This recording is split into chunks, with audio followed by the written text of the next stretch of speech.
আসসালামু আলাইকুম। আমি মোহাম্মদ হাসান শাহরিয়ার ফাহিম বলছি এবং digest Ubuntu a path to becoming a Ubuntu user সিরিজে আপনাদের সকলকে স্বাগত। এর আগের ভিডিওতে আমরা আরো দুটি কমান্ড নিয়ে কথা বলছিলাম। আজকেও তারপর পরিবর্তে আমরা কিছু বলছি না। আজকে আমরা আরো দুটি কমান্ড কভার করব। একটি হচ্ছে এমভি অর্থাৎ মুভ এবং আরেকটি হচ্ছে আরএম অর্থাৎ রিমুভ।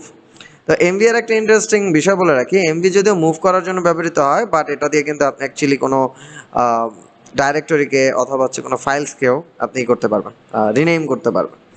সো চলুন দেখা যাক আমরা কিভাবে কি করতে পারি। এই হচ্ছে গিয়ে আমার উবুন্টু এবং আমি এলএস দিয়ে চেক করে দেখলাম এখানে একটি ফাইল আছে, যে ফাইলটির নাম হচ্ছে output.txt। তো আগে আমরা একটু এমভি দিয়ে কাজটা করা শুরু করি। তো আমরা এই এমভি দিয়ে output.txt দিলাম এবং টিএক্সটি দেওয়ার পর আমি এটির নাম দিতে চাচ্ছি অক্টাগ্রাম। সো অক্টাগ্রাম, এবং অবশ্যই আমার এখানে এক্সটেনশন দিয়ে দিতে হবে, নাহলে রিনেম করে এক্সটেনশনটাকে বাদ দিয়ে দেওয়া হবে। সো এবার হচ্ছে আমি octagram.txt দিলাম। এমভি আমার টার্গেট ফাইলের নেম এবং টার্গেট ডেস্টিনেশন আমি যে নামটা দিতে চাচ্ছি। আগে আমি রিনেমের পার্টটা একটু শেষ করি। এবার আমি যখন ইন্টার চাপ দিলাম, ইন্টার চাপ দেওয়ার পর আমি দেখতে পেলাম যে এখন output.txt না থেকে octagram.txt চলে এসেছে। এবার এই octagram.txt-কে আমি আসলে ভিডিওস ফোল্ডারে অথবা হচ্ছে টেমপ্লেটস ফোল্ডারে নিতে চাচ্ছি। তো আমি টেমপ্লেট ফোল্ডারসেই নিতে চাচ্ছি। আমি octagram.txt দিলাম এবং আমি এবার যখন টেমপ্লেট দিলাম, টেমপ্লেট দিয়ে একটি স্ল্যাশ আপনার দিতে হবে। আমি ট্যাব দেওয়া তো অটো স্ল্যাশ চলে এসেছে, এটি স্ল্যাশ আপনার দিতে হবে। আমরা যখন এই স্ল্যাশটি দিয়ে দিলাম এখানে, এবার যদি আমি ইন্টার চাপ দেই, তারপর আবার যদি পুনরায় আমরা এলএসএ ফিরে আসি, আমরা এলএসএ ফিরে আসলে দেখবো এবার আর octagram.txt আমার এই ডাইরেক্টরিতে এক্সিস্টই করছে না। এবার আমরা এলএস দিয়ে যদি টেমপ্লেটসে যাই, টেমপ্লেটসে গেলে আমরা দেখবো যে octagram.txt টেমপ্লেট ফোল্ডারে চলে গিয়েছে। তো একটি জিনিস আপনার মনে রাখতে হবে, আপনি যখন এমন কোনো ডাইরেক্টরিতে মুভ করবেন যে ডাইরেক্টরিটা আসলে আপনি ওন করেন না অথবা আপনার পারমিশন নেই, আপনার কিন্তু সেটা সেই ইউজার হয়ে শিফট করতে হবে অথবা আপনি রুট ইউজার হয়ে শিফট করতে পারবেন। তো আমাদের তো এমবির পার্টটি গেল। এমবি আসলে খুব সহজ একটা বিষয় ছিল। এমবিকেও আপনি সেই আমাদের পিডাব্লিউডি এর মতো করে কাজে লাগিয়ে আপনি চাইলে যে কোনো ফাইল অন্য ডাইরেক্টরি থেকে রিসিভ করে আপনার নিজের লোকাল ডাইরেক্টরিতে নিয়ে আসতে পারবেন খুব ইজিলি। যেমন আপনি ধরুন, আমি হচ্ছে গিয়ে 5wd একটি ফাইল আছে, যদিও এটা আসলে মুভ হবে না, এটা আসলে সিপি হবে। সো এই এক্সাম্পলটা দেওয়াটা আসলে খুব খারাপ হবে। ধরুন এমবি টেমপ্লেটসের octagram.txt-কে আমি শিফট করতে চাচ্ছি হোম octagram-এর আন্ডারে। এবার আমি যদি সেটাকে নিয়ে আসি, এবার আমি যদি এলএস চাপ দিই, আমি দেখবো আবার octagram.txt চলে এসেছে। আমাদের পরবর্তী কমান্ডটা হচ্ছে গিয়ে আরএম অর্থাৎ রিমুভ করার জন্য। আপনারা যেটাকে হচ্ছে গিয়ে নর্মালি কোথাও যাচ্ছেন, ইউআইতে যখন যাচ্ছেন, আপনারা রাইট বাটনে ক্লিক করেন এবং মুভ টু ট্র্যাশ দিয়ে দেন। আরএম কিন্তু আসলে মুভ টু ট্র্যাশ করবে না, এটা কিন্তু কমপ্লিটলি ডিলিটই করে দিচ্ছে। হ্যাঁ, সো শুধুমাত্র আরএম দিয়ে আমরা যদি কোনো একটি টেক্সট ফাইল লিখি, যেমন ধরুন আমি আরএম octagram.txt দিতে চাচ্ছি, আরএম octagram.txt যখন দিয়ে এলএস চাপ দেবো, আমরা দেখবো যে এটি ডিলিট হয়ে গেছে। এবং আমরা যদি আমাদের ট্র্যাশেও যাই, আমরা কিন্তু দেখবো the trash is empty. So আরএমটা ব্যবহার করার আগে কিছুটা সাবধান। আরএম কিন্তু আপনার এটা ট্র্যাশ ফাইলে পাঠাচ্ছে না, সরাসরি রিমুভই করে দিচ্ছে সিস্টেম থেকে। এখন আপনি ধরুন এই ধরনের আপনি কিছু একটা রিমুভ করতে চাচ্ছেন, তাহলে আপনি কি লিখবেন? আরএম আউটপুট ব্র্যাকেটে কপি ব্র্যাকেট ক্লোজ .txt।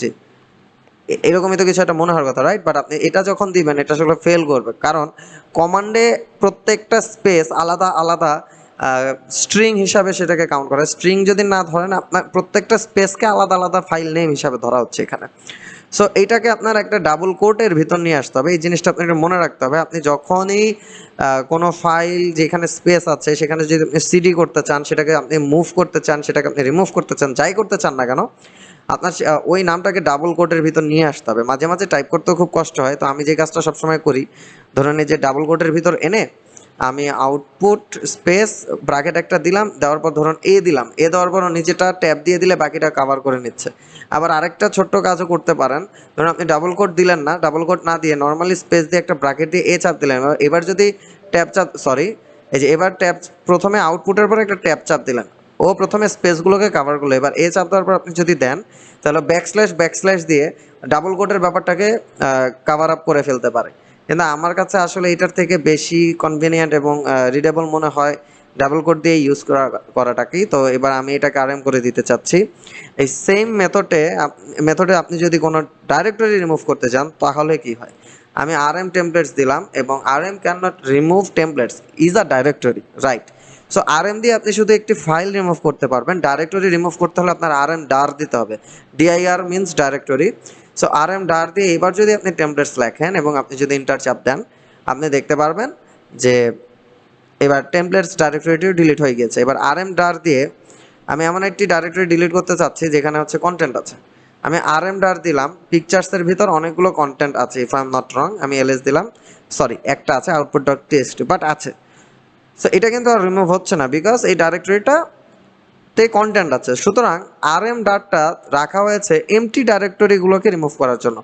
তাহলে এখন একটা কমান্ডে আসেন, যে কমান্ড হচ্ছে লিটারালি সবাইকে উড়াই দিতে পারবে। হ্যাঁ, আরএম আরএফও দিতে, আরএমআর দিয়ে আপনি যদি পিকচার্স দেন, এবার যদি আপনি ইন্টার চাপ দেন দেখবেন এবার পিকচার্সটাও ডিলিট হয়ে গিয়েছে। সুতরাং আপনার আরএম এর ব্যাপারটা নিয়ে এভাবেই একটু আইডিয়া করে চলতে হবে। আপনি আরএম হেল্প দিলে আপনি আরও ইনফরমেশন জানতে পারবেন, এখানে আছে। এবং এখানে আরএফ, আমি আরএফটা প্রায় সময় ইউজ করি।